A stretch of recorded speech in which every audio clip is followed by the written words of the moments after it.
Many theme parks have highly intense, immersive, entertaining, action-packed stunt shows to grab the attention of park goers, allowing them to take a load off, get off of their feet, take a break from waiting in lines all day. These shows also spread the wealth around the park, essentially alleviating stress from the rides at the park so there aren't too long of queues. One that still exists, still to this day, is Waterworld at Universal Studios Hollywood is a great example of an action-packed theme park stunt show that makes you feel as if you're on a movie set. A defunct show that no longer exists that had its popularity across the Six Flags chain of parks, although not as technically advanced nor gifted with the finances for the props or pyrotechnics that Waterworld has, Six Flags did a pretty darn good job with Batman's stunt show, making it a classic amongst park goers who were once blessed to experience it with their own eyes. But there was once indeed another action-packed, high-profile stunt show that was supposed to come to Six Flags Over Georgia at the Access Arena in the Gotham City section of the park, circa somewhere in between 1996 and the year 2000, based off of the popular Mission Impossible movie franchise. But the question is, what was this stunt show? And why did it never come into fruition? Well, let's take a look at the Mission Impossible stunt show spectacular, destined for Six Flags Over Georgia, the stunt show that never was.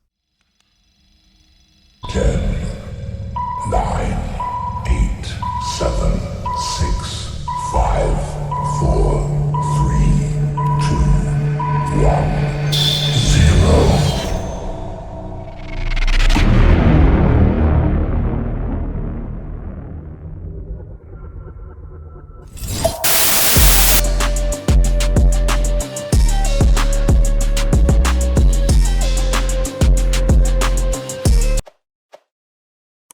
There is little known about the Mission Impossible stunt show spectacular. For example, we only see 5 unique artist renderings of concept art. With that, let's go over some of these pieces of artwork that display how the show would have looked. The first piece of art shows inside of the Access Arena where it looks like the middle of an action scene is taking place. In this, it looks like a bomb is ticking down, and actually an explosion is already taking place, where you see individuals escaping the explosion through zip lines and others on some pretty cool motorcycles. I have to say, what I like a lot about this is that they would have had some really cool motorcycle action taking place with some really epic stunts.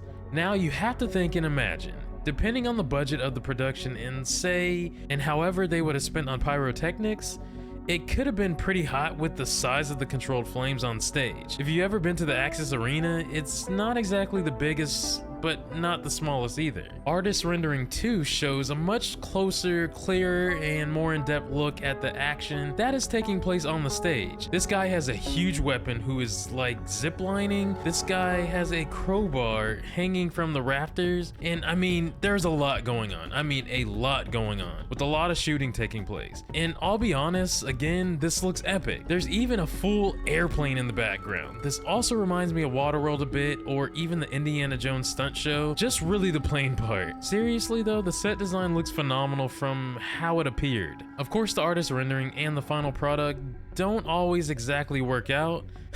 That mainly is based off of budget cuts and companies being stingy with the almighty dollar. So this is probably one of the cooler, nerdier pieces of the artist renderings, which is essentially a blueprint of the stage and the set. Look at this. This is a really cool, nerdy like image that I really like here. So you're seeing the top half of what it would look like as a whole from the back production kind of standpoint, as if you were like the projector at a movie theater. You're looking from that point of view, looking at the whole stage as it's fully decked out with the stage and the set. It's amazing. It's really cool looking. The bottom half has 3 different images showing kind of like I mentioned the blueprint. So you would have in this area right here, you would have the individuals standing there, you know, shouting to the crowd, raising their weapons, kind of taunting the superhero, so to speak, the protagonist. So the antagonist would be doing that.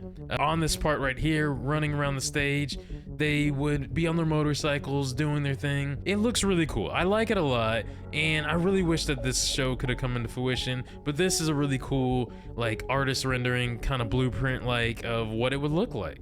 Lastly, as you would be driving down I-20, you'd see high in the sky I must say, very cool and creative billboard sign advertising the Mission Impossible Stunt Show Spectacular. This would be quite the showstopper, or should I say traffic stopper that is, but it would for sure catch the attention of those passing by on the freeway. Now, knowing me, I have to educate you all a little bit with some knowledge and facts and provide you with a bit of a history lesson with the history of being briefly on the Mission Impossible franchise. So let's take a deep breath and let's rapidly go over it. Mission Impossible first originated as a TV series that debuted in 1966 starring Stephen Hill, most known for his role as the district attorney on Law & Order from 1990 to the year 2000. The television series Mission Impossible ended in 1973. There was a book titled Mission Impossible 1, written by Walter Wager, credited though as John Tiger, in 1967. And believe it or not, the first Mission Impossible film that graced the silver screen was actually in 1968 called Mission Impossible vs. the Mob, that starred Peter Graves, or is it Gravis or Gravies?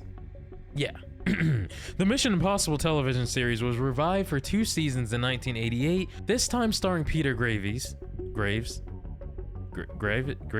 who he was actually in the original airing series and was the only original actor from the original series to play in the revived series. But aforementioned, the revived show only lasted 2 seasons till 1990. But in that same year, in 1990, the Mission Impossible video game released on the Nintendo Entertainment System and a year later on the PC. A few books were made throughout the years dating back to as early as 1967, but it wouldn't be until 1996 when Tom Cruise took over the starring role of the Mission Impossible franchise, making it the second Mission Impossible movie, because remember, Mission Impossible vs. the Mob was the first one. Don't question it. But the Mission Impossible Stunt Show Spectacular, based off of the stylized text and when it would have debuted at Six Flags Over Georgia, indicates that it was supposed to be the successor to the Batman Stunt Show at the park, based roughly around the first film. But based off of my research, there was no true reason as to why the Stunt Show Spectacular never came into fruition. Okay, time to exhale a little bit. Let's take a break. Let's all go to the lobby. Let's all go to the lobby. Let's all go to the lobby to get ourselves a treat. But based off of my research, there was never really a true reason as to why the Stunt Show Spectacular never came into fruition. But could it be, despite how massively popular, there hasn't really been a Mission Impossible IP at any theme parks? Now, let's touch on that a little bit. Let's see. So there's supposed to be a Mission Impossible land, so to speak, coming to an all-new $8 billion theme park that Paramount is developing in China that is expected to open in 2024. Now let's see if that's ever gonna happen. Now the London Resort in England is a proposed theme park and resort that was first announced in 2012 and was set to be finished in 2019.